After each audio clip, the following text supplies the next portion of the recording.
Père, nous te rendons grâce pour ce temps que tu permets encore, que nous soyons là autour de ta personne, que nous puissions te rendre un culte. Seigneur, nous voulons dire des choses éternelles, nous voulons dire des choses spirituelles, nous voulons dire des choses qui guérissent, des choses qui établissent, qui édifient, qui construisent notre foi. C'est pourquoi nous célébrons ton nom. C'est pourquoi nous glorifions ton nom. Merci parce que tu règnes, Jésus. Que l'honneur et la gloire te soient rendus. Amen. Alléluia.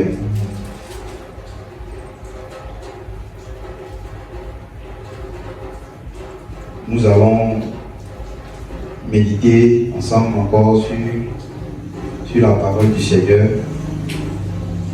Et je crois qu'on va être bénis encore.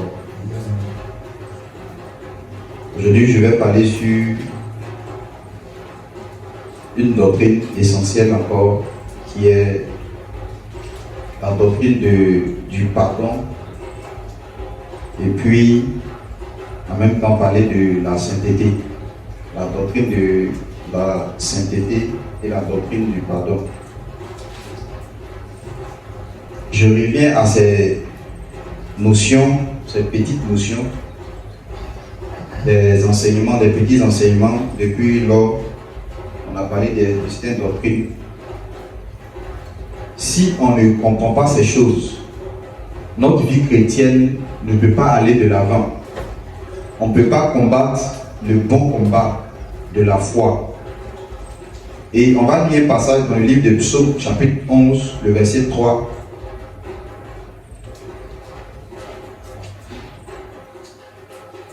La Bible déclare ceci: quand les fondements sont renversés, le juste, que fera-t-il? Quand les fondements sont renversés, que fera le juste?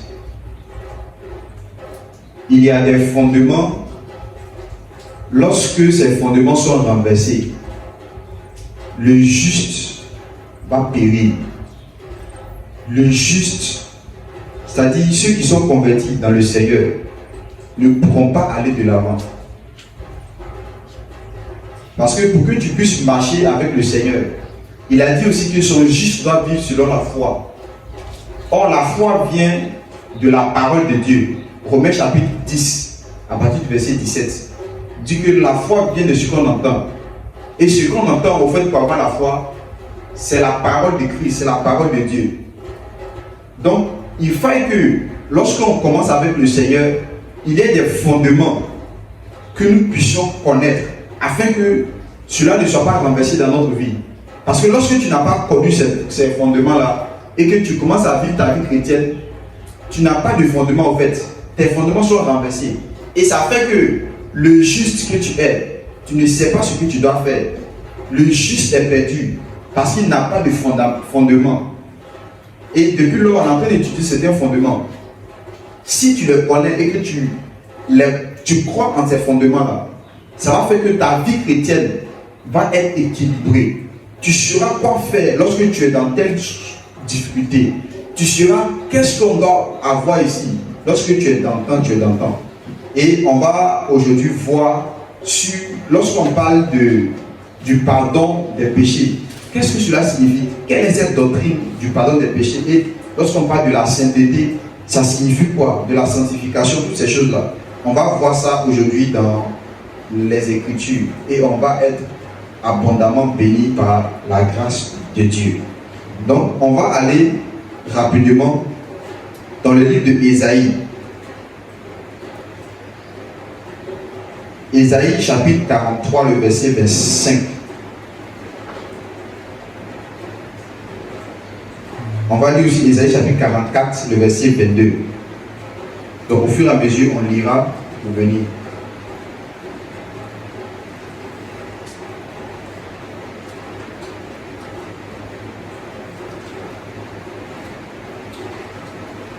Donc je vais lire Ésaïe 43, le verset 25, qui dit ceci.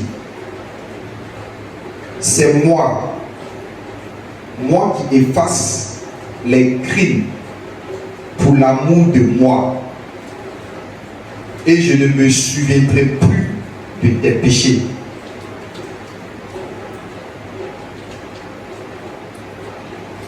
Arrête, tu as trouvé? Si tu as trouvé, tu peux relire encore. Ésaïe 43, le verset 25. Ésaïe 43, verset 25. Oui. C'est moi. C'est moi. Moi qui efface tes transgressions. Oui. Pour l'amour de moi. Et je ne me souviendrai plus de tes péchés. Donc ici, c'était une promesse que Dieu a faite à l'humanité au travers du peuple d'Israël. Parce que les choses qui concernent directement Israël concernent aussi indirectement le monde. Amen. Donc ici, Dieu dit qu'au fait, c'est lui, Dieu, qui va effacer tes transgressions, qui va effacer tes crimes, tes péchés. À cause de quoi? À cause de moi-même, mon amour. Et en plus de cela, je ne vais plus me souvenir de tes péchés. Donc, voici un fondement sur le pardon des péchés. Ce fondement dit que nous sommes pardonnés de nos péchés, pas à cause de nous-mêmes, pas à cause de ce que nous sommes justes, pas à cause de nos efforts, pas à cause de rien d'autre, de nos sacrifices, pas à cause de nos jeûnes. Aujourd'hui, les gens veulent être pardonnés de leurs péchés par leurs jeûnes. Les gens veulent être pardonnés de leurs péchés par la prière. Les gens veulent être pardonnés de leurs péchés par quelque chose d'autre. Or, Dieu dit que je pardonne tes péchés, j'efface tes péchés, pas à cause de quelque chose d'autre. C'est à cause de moi-même, à cause de l'amour de moi, de l'amour de moi. Parce que si je veux pardonner tes péchés en me basant sur quelque chose d'autre, je ne pourrai pas te pardonner tes péchés. Parce que tout ce que je vais me baser dessus pour te pardonner tes péchés sera quelque chose de faillible. Si je dis je vais te pardonner tes péchés parce que tu vas jeûner, je t'assure que c'est quelque chose de faillible. Mais je vais faire quelque chose, non? Quand je vais te pardonner tes péchés là, ça ne va pas être quelque chose qu'on va détruire encore. Ça va être un fondement qu'on ne pourra pas renverser. Je vais te pardonner tes péchés à cause de l'amour de moi. Et quand je vais faire ceci, je vais oublier toutes ces choses-là. Toutes tes transgressions, tous tes péchés, je vais les oublier. Je ne vais pas me souvenir de cela. Il n'y aura pas un souvenir de tes péchés en moi pour que je puisse encore venir te blâmer. C'est pourquoi la Bible déclare dans le livre de Romains chapitre 8, verset 1, il n'y a donc plus aucune condamnation pour ceux qui sont en Jésus-Christ. Il n'y a plus de condamnation pour ceux qui sont en Jésus-Christ. Pourquoi? Parce que Dieu nous a pardonné de nos péchés à cause de l'amour de lui-même. Il a effacé cela et il a oublié. C'est ce qu'on appelle la rémission des péchés. Donc, dans la doctrine du pardon des péchés, il y a un terme qu'on peut utiliser pour comprendre encore le pardon là, c'est quoi? C'est pas le pardon, je te pardonne seulement, non. Mais c'est le pardon qui envoie à ce que Dieu oublie tes péchés, oublie, ne se souvient plus de tes transgressions, ne se souvient plus que tu as fait pécher, tu as eu à pécher. Pourquoi? À cause de l'amour de lui-même. C'est ce qu'on appelle la rémission des péchés. Et on va voir ceci dans la parole de Dieu. On va lire dans le livre de Matthieu chapitre 26, le verset 28. Matthieu chapitre 26, le verset 28. Lorsqu'on parle du pardon, il y a des termes qu'on utilise dans la parole de Dieu qui signifient pardon, pardon. Mais vous allez voir que dans Matthieu chapitre 26, on dit aussi pardon dans d'autres versions. Mais on utilise un autre terme encore dans d'autres versions, on dit rémission des péchés. Et on va voir cela ensemble. Matthieu chapitre 26, le verset 28. Matthieu chapitre 26. Oui. Verset 28. Oui, le verset 28. Car ceci est mon sang. Ceci est mon sang. Le sang de l'alliance. Le sang de l'alliance nouvelle. Qui est répandu pour plusieurs. Qui est répandu pour beaucoup de personnes, pour plusieurs. Pour la rémission des péchés. La Bible déclare que c'est pour la rémission des péchés. La rémission des péchés. Le mot rémission en grec signifie aphésis. Aphésis. C'est différent du mot pardon, qui signifie autre chose aussi. Le mot rémission signifie aphésis. C'est comme si ça signifie au fait que c'est quelque chose qu'on a ôté. C'est pourquoi Jean-Baptiste a envoyé, il nous dit, voici l'agneau de Dieu, ôte le péché. Ça veut dire que tu as péché, tu es pécheur. Mais lorsque Dieu te pardonne de ses péchés, sur cette forme-là de rémission, par le sang de Christ, qu'est-ce qu'il fait? Il ne va pas seulement te dire que je t'ai pardonné seulement, non. Mais il va enlever tout ce qui peut être comme transgression sur ta vie. Et il ne va plus se souvenir de cela. Donc il va te voir au travers de Jésus. Il ne va plus te voir selon toi-même, mais il va te voir selon Jésus. Pourquoi? Parce qu'il y a un sang qui a été versé pour toi, le sang de Jésus. Donc c'est ça qu'on appelle la doctrine du pardon des péchés. Cette doctrine stipule que quiconque vient au Seigneur, malgré ses péchés présents, malgré ses péchés passés, malgré ses péchés à venir, Dieu ne se souviendra plus de ses péchés. Il est considéré comme juste, il est considéré comme saint. Et c'est sur ce fondement-là qu'est basé le pardon du péché de tout chrétien, de toute personne qui vient dans le Seigneur. Ils sont pardonnés comme cela. Ce n'est pas un pardon pour dire que non, je vais te pardonner aujourd'hui, demain encore, je vais venir te pardonner encore. Non. Dieu ne pardonnera pas continuellement. Non. Il te pardonne une fois pour toutes.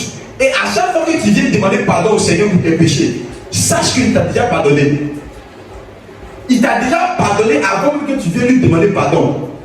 Parce qu'il a fait cela. Pas parce que lorsque tu vas venir lui demander pardon, il va te pardonner. Mais il a déjà fait cela à cause de l'amour de lui-même. Et il a signé une alliance nouvelle. Et cette alliance-là stipule que quiconque vient au Seigneur est pur, est saint, est pardonné de ses fautes, de ses péchés. Maintenant, lorsqu'il arrive que tu commets des fautes pendant que tu es en train de marcher avec lui, en ce moment, quand tu reconnais tes fautes et que tu viens encore pour lui demander pardon, au fait, je t'assure, c'est pas en ce moment que tu lui demandes pardon qu'il t'a pardonné. Il t'a déjà pardonné avant que tu viennes lui demander encore pardon. Malgré que tu as péché encore, il ne se souvient plus de tes fautes. Il te considère comme juste. C'est pourquoi il y a une telle grâce, on appelle la grâce de Dieu. Cette grâce qu'on a reçue au travers de Jésus est que c'est tellement immense. On ne peut pas imaginer cela. Jésus a payé pour nos péchés. Le sang de Jésus n'intervient pas maintenant. Le sang de Jésus a déjà intervenu pour nous. Tout est déjà accompli. On ne fera rien pour que quelque chose change encore. On ne fera rien pour que Dieu nous pardonne nos péchés. On ne fera rien pour ça. Tout a été déjà fait. C'est un fait accompli. Que maintenant tu dois utiliser ta foi et croire en cela. Quelqu'un qui veut demander pardon de ses péchés et qui ne croit pas, il ne pourra pas recevoir cela. Parce que c'est en croyant par la foi qu'on obtient le salut. Et ce salut-là a été déjà acquis par Jésus, longtemps même avant qu'on vienne chercher cela. Il faut qu'on réalise cela. Et en croyant par la foi, on actualise cette réalité qui existe déjà. C'est pourquoi tout païen, les musulmans, des personnes qui ne savent pas, Jésus a déjà payé le prix pour les péchés. Il a déjà payé tout pour qu'ils reçoivent le pardon de leurs péchés. Tout est déjà accompli. Maintenant, c'est eux maintenant qui doivent exercer leur foi pour croire en ce message-là. Et c'est là que le combat commence. Parce que dans ton esprit, il y a une voix qui te dit que tu as péché hier, tu as péché aujourd'hui, tu as péché, tu vas pécher encore, que tu n'es pas digne des choses de Dieu. Et cette voix-là va commencer à t'arracher cette grâce de Dieu-là. C'est là que tu dois te lever par la foi pour dire non, je dois comprendre quelque chose. Et tu ne peux pas avoir cette foi-là si tu ne connais pas la parole de Dieu. Et cette doctrine du pardon des péchés-là est fondée sur cette parole-là. Le sang a été versé pour la rémission. Faites des recherches et cherchez le mot rémission, ça signifie quoi? Ça ne veut pas dire seulement pardon simplement, mais c'est un pardon qui stipule que tes péchés, déjà tu n'as aucun péché, tu n'as plus de péché. C'est ce qui signifie la rémission. Le mot rémission, c'est ce que ça signifie. Ça veut dire c'est oublier. Oublier. Il a enlevé cela, ça n'existe plus en fait. Alléluia. Allons-y dans le livre d'Hébreux. Hébreux chapitre 9, le verset 22.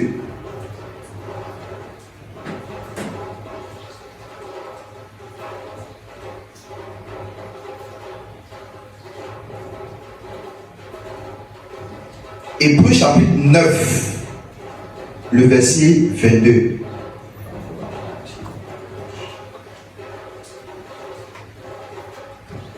La personne qui a trouvé peut faire la lecture. Hébreux chapitre 9, verset 22. Oui. Et presque tout, d'après la loi, Oui. est purifié avec du sang. Presque tout, d'après la loi, est purifié avec du sang. Oui. Et sans effusion. Et sans effusion du sang. Il n'y a pas de pardon. Et sans effusion du sang, il n'y a pas de pardon. Et le mot pardon, encore qui est là, ça veut dire rémission. Oui. Verset 23. Verset 23. Il était donc nécessaire, puisque les images des choses qui sont dans les cieux devaient être purifiées de cette manière. Oui. Que les choses célestes elles-mêmes ne fussent par les sacrifices plus excellents que ceux-là. Car Christ n'est pas entré dans un sanctuaire fait de main d'homme, en imitation du véritable, mais il est entré dans le ciel même, afin de comparaître maintenant pour nous devant la face de Dieu. Oui. Et ce n'est pas pour s'offrir lui-même plusieurs fois qu'il est entré, comme le souverain sacrificateur. Regardez quelque chose. On dit que c'est par le sang qu'on reçoit au fait le pardon de nos péchés. C'est lorsque le sang est versé, un prix est payé et on reçoit le pardon de nos péchés, comme Dieu avait déjà donné l'image dans l'Ancien Testament. Maintenant, on continue et on dit quelque chose d'étrange ici. On dit que non, il est entré une fois pour toutes. Il n'est pas allé pour s'offrir plusieurs fois. Ça veut dire quoi? Si on ne comprend pas cette doctrine du pardon des péchés, on va croire que chaque fois que nous venons demander pardon au Seigneur, parce que quand tu demandes pardon là, pour que tu dois être pardonné, il faut qu'il y ait un sang qui soit versé. Donc ça veut dire quoi?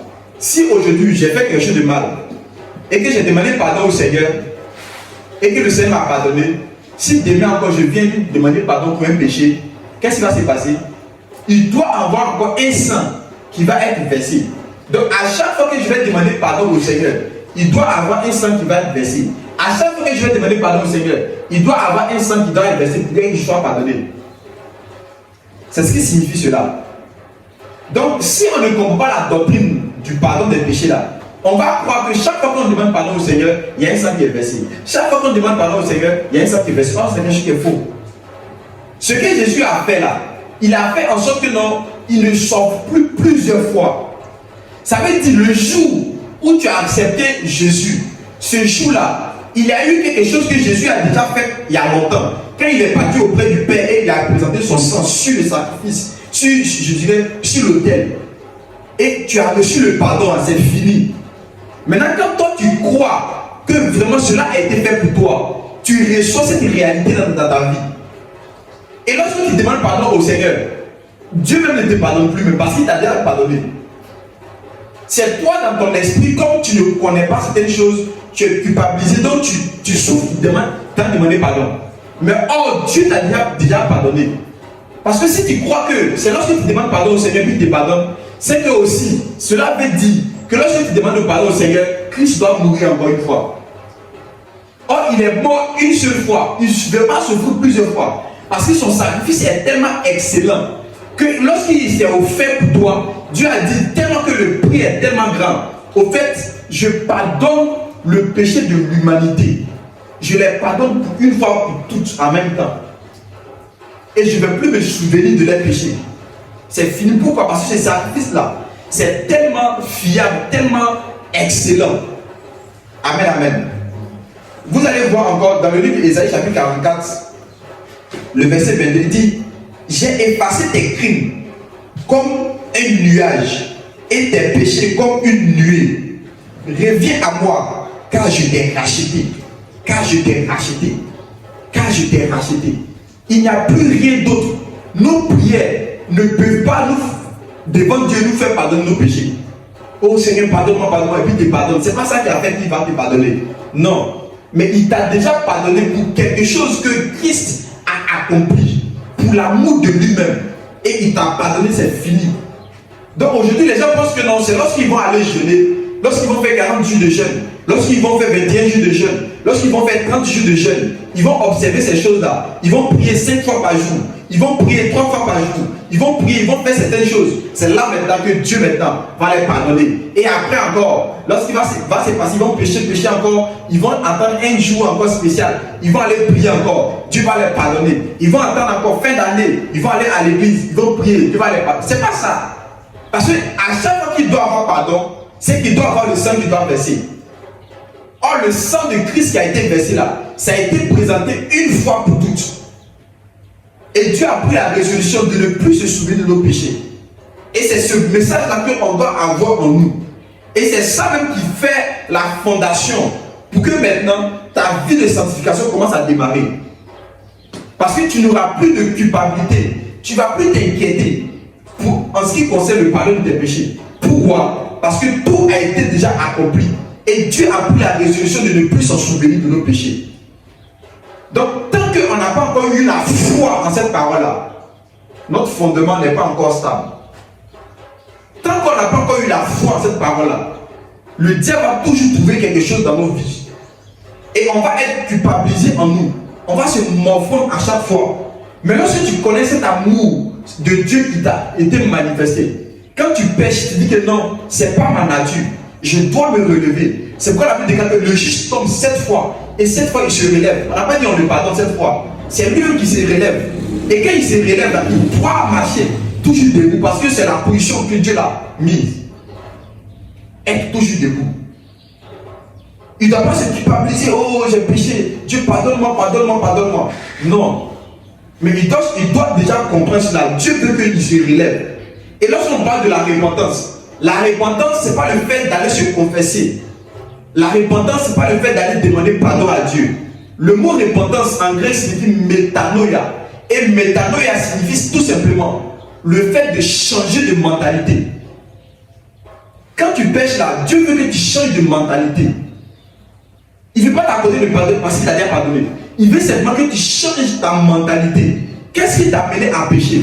Et quand tu changes cette mentalité-là, tu ne reviendras plus pécher. C'est pourquoi la Bible déclare, Jésus dit, Jean chapitre 8, le verset 32, vous connaîtrez la vérité et la vérité vous affranchira. Ça veut dire, à chaque fois que tu as péché, c'est qu'il y a une vérité qui ne t'a pas encore affranchi. Donc qu'est-ce que tu dois faire? Tu dois aller connaître cette vérité-là. Et lorsque tu vas connaître cette vérité-là, tu vas être affranchi. Et ce qui te donnait de péché, tu vas dominer cela. Alléluia. Amen. C'est ça le fondement de la doctrine. C'est là la doctrine du pardon des péchés. C'est cette doctrine-là qui soutient tout chrétien. Parce que lorsque nous sommes en train de marcher avec le Seigneur, si tu ne connais pas cela, à l'instant moi, tu vas abandonner Dieu, je t'assure. Parce que tu vas regarder que ta vie n'est pas conforme à ce que la Bible déclare, à ce que la Bible dit de toi. Et quand tu vas te trouver dans le péché, toi-même tu vas dire que non, tu ne mérites pas les choses de Dieu. Et tu vas te cacher de Dieu. Tu vas te cacher de Dieu comme Adam et Ève. Parce que tu vas te sentir vraiment ridicule. Le diable va commencer à te tourmenter, va te dire, comme des péchés, il va te dire des choses et puis c'est fini. Tu vas abandonner la main de Dieu. Pourquoi? Parce que tu ne connais pas la doctrine du pardon des péchés. Tu penses que le pardon des péchés t'est donné par tes mérites. Non.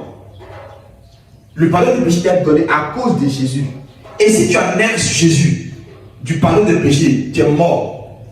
Parce qu'il doit avoir un sang qui doit verser. C'est quel sang qui doit aller verser? C'est les moutons qui arrivent à sacrifier encore. Le sang de Jésus a été versé une fois pour toutes. On va lire encore un passage.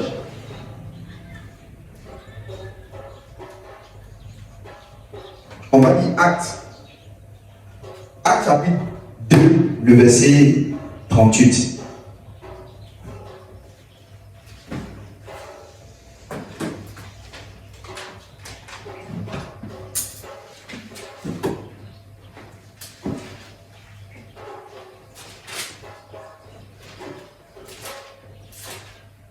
Acte chapitre 2, Le verset 38.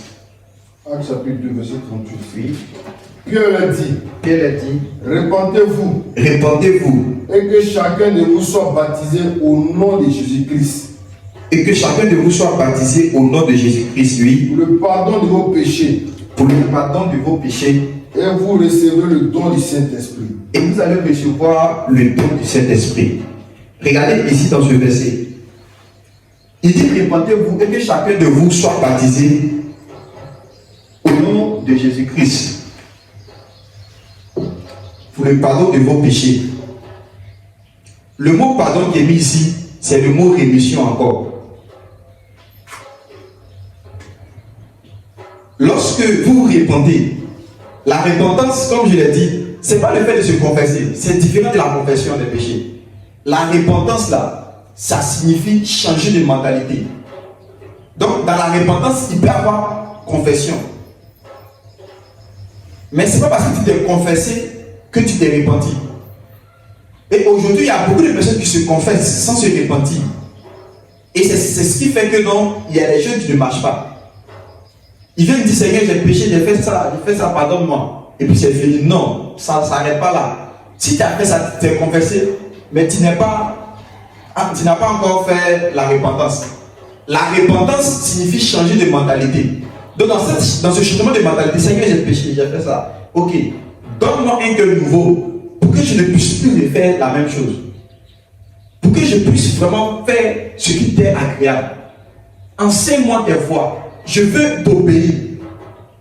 C'est ça la repentance. Je ne connaissais pas telle chose, enseigne-moi cela. Et quand tu es renouvelé dans ton esprit, tu ne pourras plus aller pécher. Mais si tu as dit Seigneur, pardonne-moi, pardonne-moi. Envie de te pardonner, demain quand tu as péché, tu viens, pardonne-moi, pardonne-moi. Ça devient un jeu. Ça devient un jeu. Le Seigneur ne veut pas nous pardonner nos péchés. Il l'a déjà fait. Il l'a déjà fait. C'est nous maintenant, on va chercher à le connaître. On doit chercher, comme David dit, je sais ta parole dans mon cœur, afin de ne pas pécher contre toi. On cherche maintenant à vivre comme Dieu le souhaite. À basculer dans la sainteté. Pour commencer maintenant à comprendre cette doctrine aussi, de ce qu'on appelle la sainteté aussi. Amen, amen. Donc c'est un peu ce fondement-là que nous devons connaître.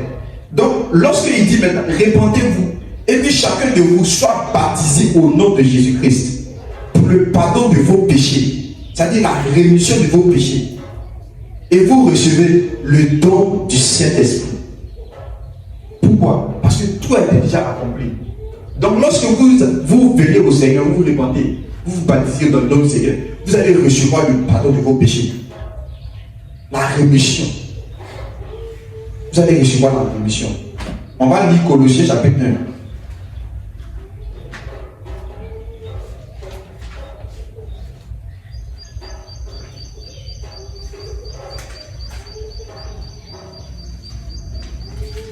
Donc, lisons Éphésiens chapitre 1, le verset 7. Ça dit la même chose, mais on va lire Éphésiens chapitre 1, le verset 7.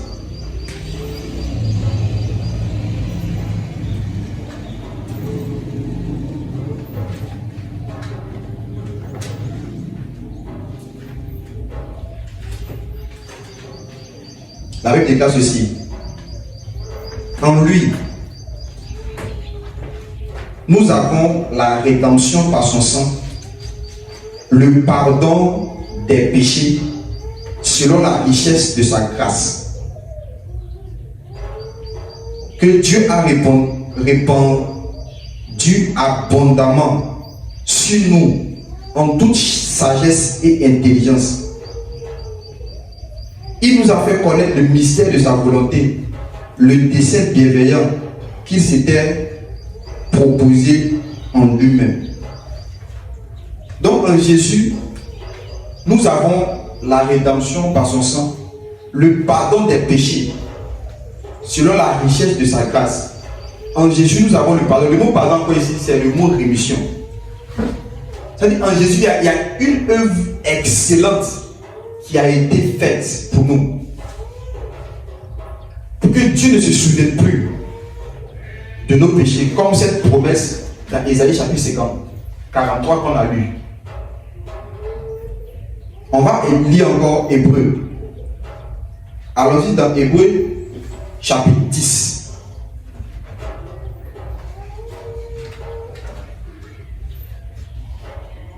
Hébreu chapitre 10.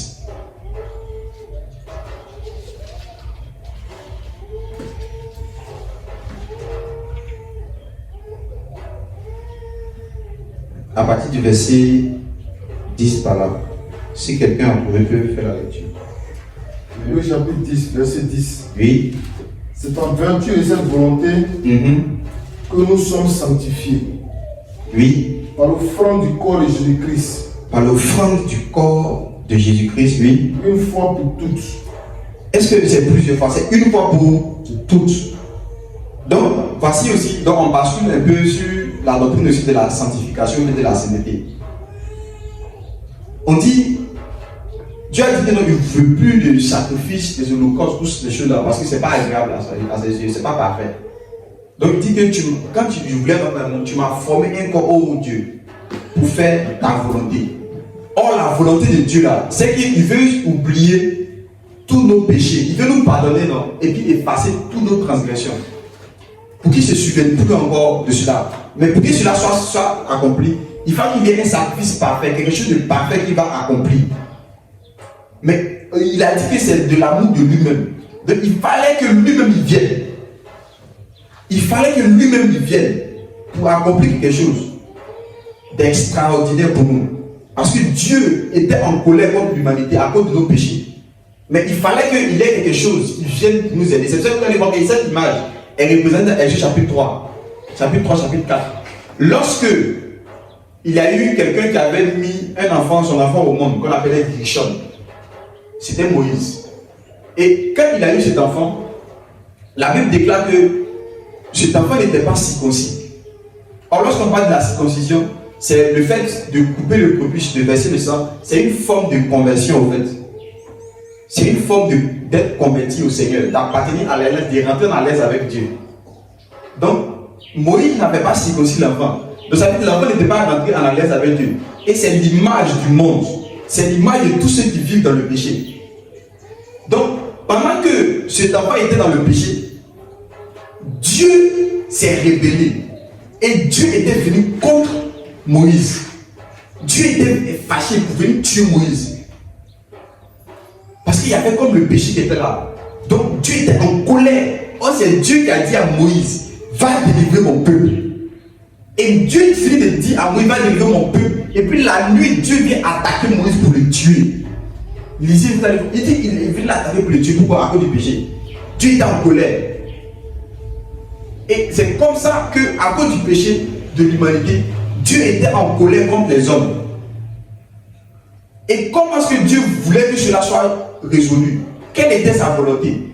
Et lorsque cette femme, la femme de Moïse, Séphora, elle a pris cette pierre-là et a coupé le prépuce de l'enfant, il a circoncis l'enfant, le sang est versé.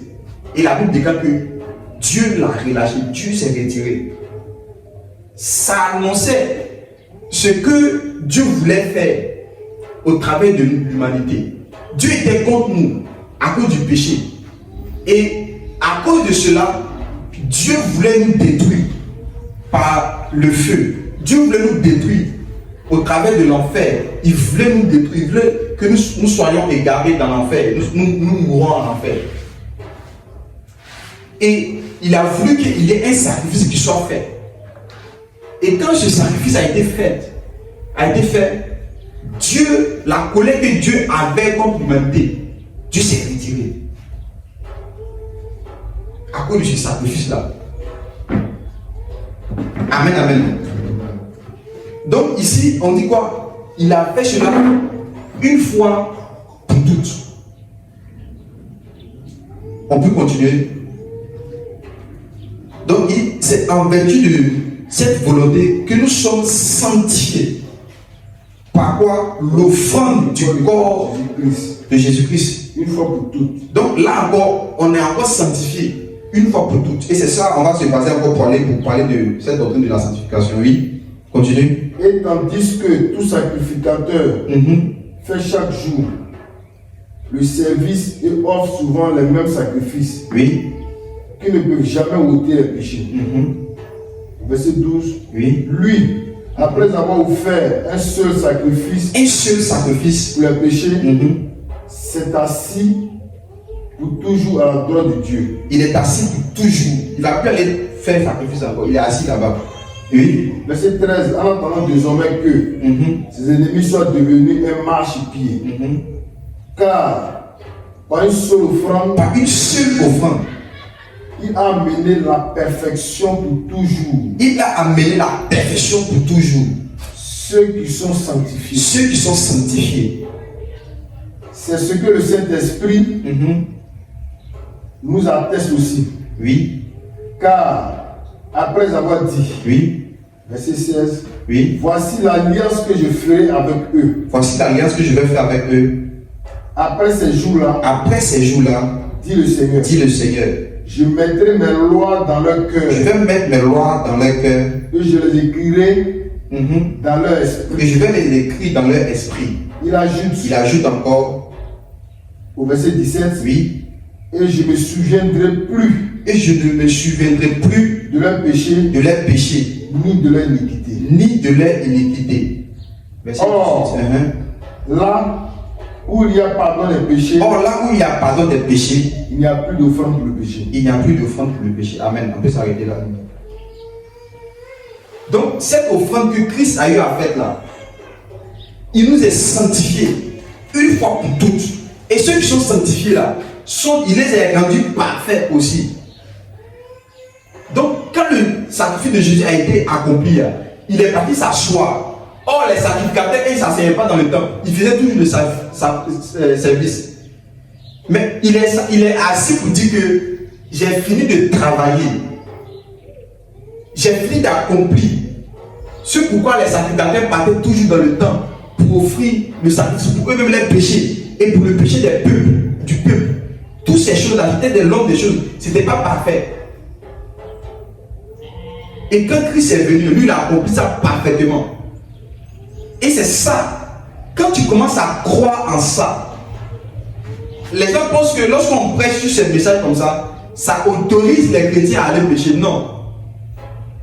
Il est dit comme ça que la grâce de Dieu que nous avons reçue là nous enseigne à fuir le péché. Et on va lire cela. Tite chapitre 2, verset 11.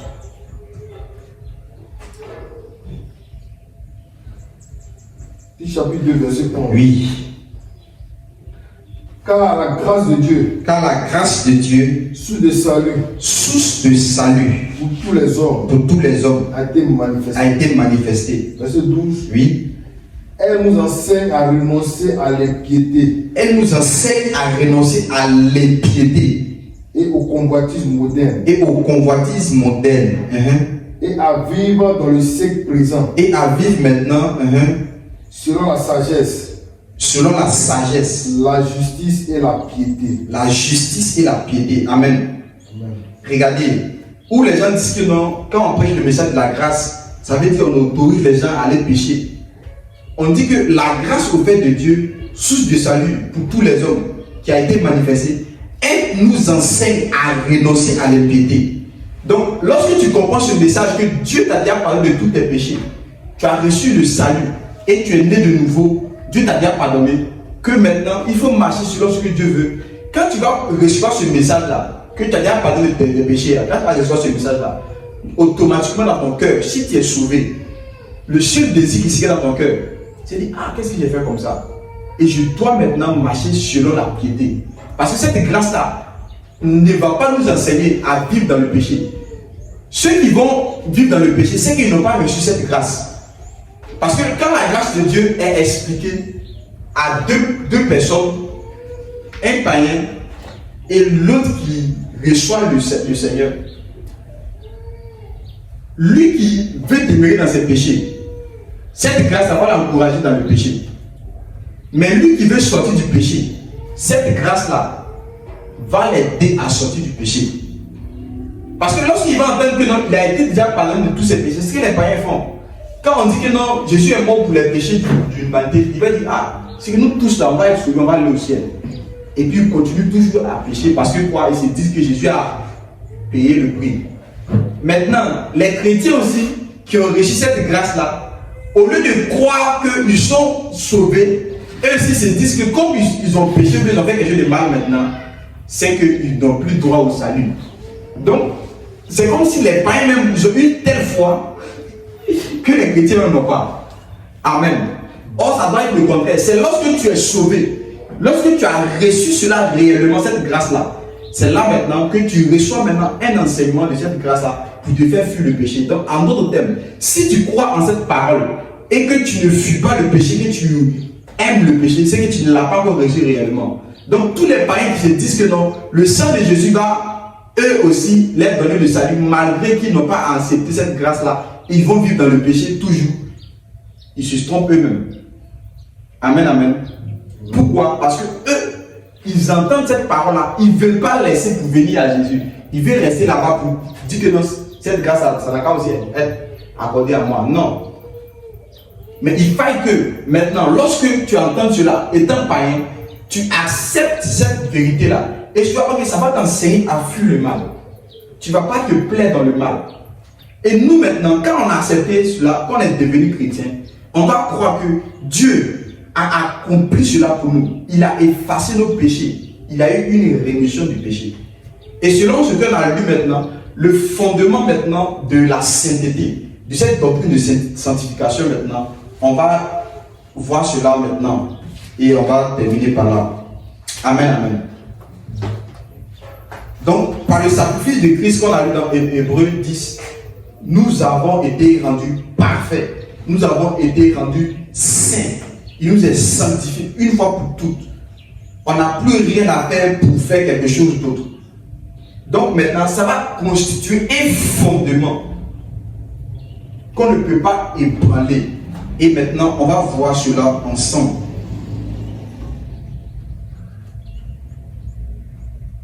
Allons-y dans la parole de Dieu. On va lire quelques passages pour établir cette fondation-là encore dans le Seigneur. Donc, j'aimerais qu'on puisse lire 1 Corinthiens. 1 Corinthiens chapitre 1, le verset 2.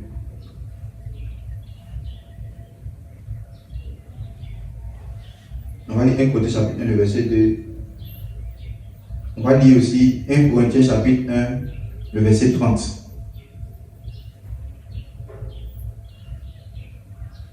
On va lire aussi Jean chapitre 17, le verset 17. Je crois que c'est bon. Ça peut nous aider.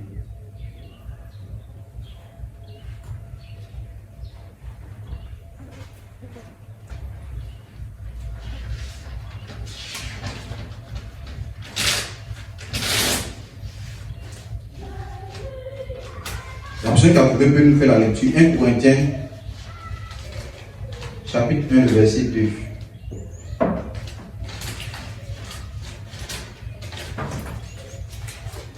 1 Corinthiens 1, chapitre 1, verset 2. Oui.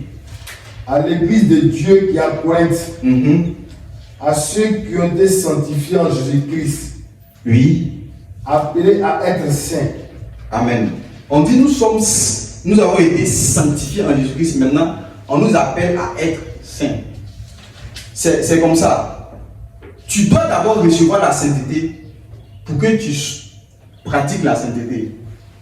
Mais aujourd'hui, on ne veut pas recevoir la sainteté et puis maintenant on veut pratiquer la sainteté. C'est quelque chose qui ne marche pas. Donc, on a été d'abord sanctifié et maintenant on pratique la sainteté. Toute personne qui n'a pas encore été sanctifiée, mais qui pratique des œuvres de sainteté, n'est pas saint. On n'est pas saint parce qu'on fait. On est saint parce qu'on est devenu saint. Verset 30. 1 Corinthiens 1, verset 30. Oui. Or, C'est par lui que vous êtes en Jésus-Christ. Oui. Lequel, Oui. de par Dieu, a été fait pour nous sagesse, Sagesse, justice et justice sanctification. et sanctification. Et rédemption. Et rédemption. Donc, et sanctification. C'est sur, la conclusion a dit sur les autres, mais c'est sur sanctification qu'on est en train de parler. Il dit que, au fait, Dieu a fait quelque chose de merveilleux en Jésus-Christ pour que nous soyons en Jésus-Christ saints. Ça, c'est ce qu'on a dit après. Après encore, on dit que, au fait, c'est par lui, Jésus-Christ là, que duquel Jésus-Christ qui, de par Dieu, a été fait pour nous. Donc maintenant, Jésus-Christ maintenant a été fait pour nous. Ça reste tout ça. Et puis il dit sanctification. Dieu a fait quelque chose de merveilleux en Christ pour que Jésus-Christ soit pour nous sanctification. Donc Jésus-Christ là, il est notre sanctification. C'est là que ça commence d'abord. Donc tant que tu n'as pas encore Jésus pour sauveur, tu ne peux pas, Jésus ne peut pas être ta sanctification. Il faut que tu reçoives Jésus, il faut que tu acceptes Jésus, il faut que tu crois en lui maintenant. Il te fait, il est pour toi du moins sanctification. Et parce qu'il est pour toi sanctification, tu vas recevoir maintenant la parole aussi qui sanctifie, car sanctifie car ta parole est la vérité. Tu vas recevoir aussi la sanctification de l'esprit, la sanctification de l'esprit. Et maintenant, tu vas maintenant être dans un mood de sanctification et tu pourras maintenant pratiquer. Tu vas être appelé maintenant à la sanctification. C'est vrai, dire maintenant, soyez saints, comme moi je suis saint. Mais vous ne pouvez pas être saint comme lui il est saint, sans que vous n'avez pas encore reçu cette racine de sainteté-là. Et c'est Jésus-Christ qui a été fait pour nous, sanctification. Donc maintenant, notre position maintenant pour se sanctifier dépend de ce que nous avons reçu de Christ. Et nous devons croire que comme on a reçu de cela de Christ, on peut maintenant manifester cela. Mais tant qu'on n'a pas encore reçu de cela de Christ, quelque chose qu'on va faire nos efforts, ça ne nous qualifie pas pour être saint. C'est pourquoi la Bible déclare que toute justice des hommes est comme un vêtement souillé. C'est-à-dire tout ce qu'on va faire pour être juste devant Dieu, c'est souillé. Il faut d'abord recevoir maintenant pour manifester. Alléluia. Donc c'est sur cela que se pose ce fondement de la sainteté. J'ai dit quel verset encore il y a? Jean 17, verset 17. Ok. Donc ici il dit sanctifie-les par la vérité, car ta parole est la vérité. Donc la parole de Dieu aussi est la vérité. Donc quand on reçoit cette parole de vérité là, nous recevons la sanctification. Donc nous sommes sanctifiés par la vérité de la parole que nous entendons. Amen. Amen. Il y a un autre passage encore, non? Ou bien c'est fini? Ok. Donc, voici un peu ce fondement du juste qui ne peut être renversé si on croit en cela. Et parfois, on voit certaines choses et puis on ne croit pas. On dit que non, c'est trop facile. On veut se compliquer la vie. Dieu nous a facilité les choses, mais on veut se compliquer la vie. On veut que non, quand on pêche, on va aller demander pardon à Dieu. C'est là qu'on est pardonné. On n'a plus foi en ce que Christ a accompli. On n'a plus foi en cela. On a foi à nos prières qu'on va aller adresser à Dieu pour que Dieu nous pardonne. Non, ça ne vient pas de là d'abord. La source se trouve dans ce qu'on appelle le sacrifice de Jésus. Et c'est cette source-là, lorsque on croit en cela, qu'on reçoit le pardon des péchés. Quelqu'un qui va aller demander pardon à Dieu sans croire que Jésus-Christ a accompli une œuvre pour lui, il ne peut pas recevoir un pardon. Parce que pour que tu reçoives le pardon, il faut qu'un sang soit versé. Maintenant, quand tu demandes de demander pardon à Dieu, c'est sur quelle base? C'est ce que les musulmans font. Et ils croient que en gênant pour demander pardon à Dieu, ils sont pardonnés. Ok, il y a pardon et puis il y a pardon. Il y a pardon puis il y a rémission. On t'a pardonné, mais tu as péché encore. Tu as besoin de pardon. Ça, c'est un pardon pour dire que non, je laisse tomber. Ce que tu as fait là, bon, ok, je te pardonne. Ça ne suffit pas. Il faut qu'il y ait un pardon qu'on appelle la rémission. Pour aller en profondeur, pour te dire que non, il éradique, il oublie. Et il ne se souvient plus. C'est sur ce pardon-là qu'on doit se baser. Et ce pardon-là sortir par Jésus-Christ. Pas par nos prières, pas par nos confessions, par quoi que ce soit. Mais parce que Jésus a accompli quelque chose. Et on doit se repentir pour avoir accès, se baptiser, avoir accès à ce pardon-là. La rémission des péchés. Et c'est ça qui est la nouvelle alliance. Alléluia. C'est un peu fou, mais c'est la vérité. Si tu crois en cela, tu vas tenir bon jusqu'à la fin. Mais si tu ne crois pas en cela, le diable va te détruire par la culpabilité. Le diable va te détruire. Et puis tu n'auras pas la force de te relever lorsque tu vas tomber. Même parfois tu as demandé pardon au Seigneur, tu penses qu'il ne t'a pas pardonné. Parce que le pardon ne vient pas de parce qu'on demande. Ça vient de parce que Christ a accompli quelque chose pour nous. Et nous devons avoir foi au sacrifice de Jésus. Et même lorsqu'il arriverait, quand on vient dire Seigneur, pardonne-moi, on doit toujours se souvenir que c'est par le sacrifice de Jésus que nous obtenons le pardon. Et non pas parce qu'on demande pardon. On peut demander pardon, mais s'il n'y a pas un sacrifice, comment on va être pardonné? Donc on doit se rappeler, se souvenir de ce sacrifice que Jésus a eu à accomplir. Et c'est en cela que cela va être effectif.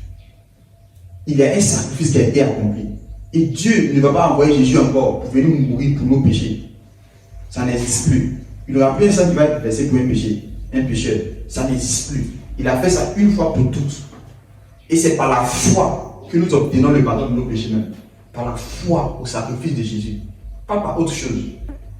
Par la foi. Et nous devons avoir un esprit de repentance. Un esprit de repentance, c'est un esprit que lorsque tu fais quelque chose qui n'a pas honoré le Seigneur, tu viens et tu demandes pardon au Seigneur. Pas parce qu'il doit te pardonner, parce qu'il t'a déjà pardonné. Après ça, tu viens, tu demandes pardon. Il faut être dans ton esprit, il y a ça. Et quand tu viens, tu demandes pardon au Seigneur, c'est pas parce que non, c'est là maintenant, il va te pardonner. Il t'a déjà pardonné. Donc, tu viens lui demander pardon parce qu'il t'a déjà pardonné au fait. Et le but, même, c'est pas le fait de demander pardon au Seigneur. Parce qu'il t'a déjà pardonné. C'est une forme, au fait, pour dire Seigneur, je suis celui qui a fait la fait que je me connais. Mais il ne faut pas t'arrêter là. Il faut aller loin pour dire Seigneur, aide-moi à ne plus le faire. Aide-moi à marcher comme tu désires. Je fais marcher comme tu désires. Et c'est là maintenant, il va t'aider pour marcher comme il veut. Ce n'est pas le fait de venir demander pardon. Je t'assure, ce n'est pas ça qui fait que notre Dieu nous pardonne. Ça là, ça élève même. Imagine, tu dis à quelqu'un, à ton enfant, que avant si tu rentres dans la maison, il ne faut pas laisser tes habits comme ça. Tu rentres dans la maison, il a laissé ses habits à terre. Et puis, tu lui dis, papa, pardon. Et puis, quand il dépose, demain encore, il laisse à terre. Tu dis, papa, pardon. Et puis, il dépose. Demain encore, il laisse à terre. Ça devient quelque chose de ridicule. Et c'est ce qu'on fait parfois devant Dieu. Dieu nous a déjà pardonné. Mais on ne croit pas à cela. On veut toujours demander pardon. Tu fais, pardon, tu fais. Ça devient quelque chose d'amusement. Dieu veut qu'on change d'attitude. On change d'attitude. Alléluia. On va prier le Seigneur. On va demander à Jésus on va se lever, on va prier. On va dire Seigneur, réveille notre intelligence. Donc de comprendre ta parole. Merci Seigneur pour le pardon de mes péchés. Merci. Grâce à Dieu pour le pardon de nos péchés. Merci Seigneur pour ce salut que tu nous as donné. Tu nous as octroyé par ton propre vouloir. Et tu veux que cela soit effectif dans nos vies par la foi au sacrifice qui a été pour nous. Prions le Seigneur. Seigneur, nous demandons toute ta gloire. Notre foi est dans le passé. Notre foi est dans ce que tu as accompli. Merci pour ta grâce et ta bonté. Tu as dit que nous avons été guéris en Jésus. Nous avons été pardonnés, sanctifiés, parfaits en Christ. C'est pourquoi nous voulons croire en ce message. Merci Jésus. Merci parce que tu règnes. Merci pour ta force. Merci pour ta puissance. Dieu, nous ne savons pas. Merci pour ta grâce, Oh, éternel Jésus. Dieu, nous te disons Que merci. ton nom soit élevé. Merci Seigneur Jésus. Que ton nom soit glorifié. Merci Seigneur Jésus. Merci pour tout. Merci, Merci pour ton amour, Jésus. Merci Dieu. Merci pour ta grâce, Merci Jésus. Yahweh. Que ton nom Merci soit éternel Dieu béni. Tout-Puissant. Que ton nom soit glorifié. Merci, Jésus. On va prier pour le monde. Pour ceux qui n'ont pas encore accepté ce pardon de Dieu, ce sacrifice de Christ. Que Dieu puisse ouvrir les yeux au travers de cette prière que nous allons faire. Peut-être il y a quelqu'un peut-être qui nous a écouté pendant que nous avons prêché. Que Dieu leur ouvre les yeux afin qu'ils comprennent cette parole de Dieu. Car c'est l'évangile de Christ qui nous a franchis. Prions pour ça. Seigneur, nous te prions, éternel Dieu. Père, nous bénissons ton Seigneur, nom. ouvre-nous les yeux, Père. Nous te rendons toute la gloire. Seigneur Jésus-Christ, nous te Merci prions, pour nous te tout. confions tout ce Merci qui pour nous ta demande. bonté. Merci pour ta force. Ce qui culpabilise, Merci pour tout, Jésus. qui continue à se morfondre dans Que ce ton nom monde, seul éternel. soit élevé. Seigneur Jésus-Christ, pardonne-le. Merci pour tout, Jésus. Éternel Dieu, ne Honneur t'abandonne pas, et Seigneur gloire à toi. Jésus-Christ. Enlève les écailles de les yeux. Oh, éternel Dieu, Afin qu'ils ouvre puissent les savoir intelligents, donne la sagesse. Ce que tu as promis. Seigneur, déchire le Qu'ils puissent voile, connaître éternel Dieu. Que les ce que tu as donné. Tu as donné ton Fils. Tu as donné le pardon, la rémission de nos péchés. Que ton nom soit élevé. Seigneur Jésus-Christ. Que ton nom soit Oh, Père, glorifié. Seigneur, souviens-toi d'eux. Merci pour tout, Jésus. Alléluia. Amen. La Bible déclare ceci dans le livre de Matthieu chapitre 24, à partir du verset 46. Et il leur dit, ainsi il est écrit que le Christ souffrirait, qu'il ressusciterait d'entre les morts le troisième jour, et que la repentance en vue du pardon, le mot pardon c'est rémission, en vue de la rémission des péchés serait prêchée en son nom à toutes les nations, à commencer par Jérusalem. Vous en êtes témoins. Donc ici, la Bible déclare que Jésus a donné un ordre pour qu'on puisse aller prêcher. Pas aller prêcher le pardon des péchés comme on le connaît, mais aller prêcher la rémission des péchés. Ce pardon signifie rémission des péchés. C'est ce que Jésus nous a commandé à aller prêcher. Mais aujourd'hui, on ne prêche plus la rémission des péchés. Beaucoup ne connaissent pas ce qui signifie cela. Alléluia. Amen. On va prier, on va demander à Dieu de nous donner la force et la foi, la confiance dans ce message-là, afin de prêcher au monde la rémission, la repentance et la rémission du péché. Père, merci. Réponds sur nous ta grâce, afin que nous puissions prêcher le bon message. Le bon message. Seigneur Jésus-Christ. Il y a des messages que nous ne prêchons plus. Nous, Seigneur. À chaque fois, nous accusons les hommes. Nous disons que vous avez péché, vous avez péché. On accuse les hommes, on accuse des gens, on accuse des personnes. Ils sont déjà morts, le diable les a déjà accusés. Mais nous, on vient encore les accuser dans le péché.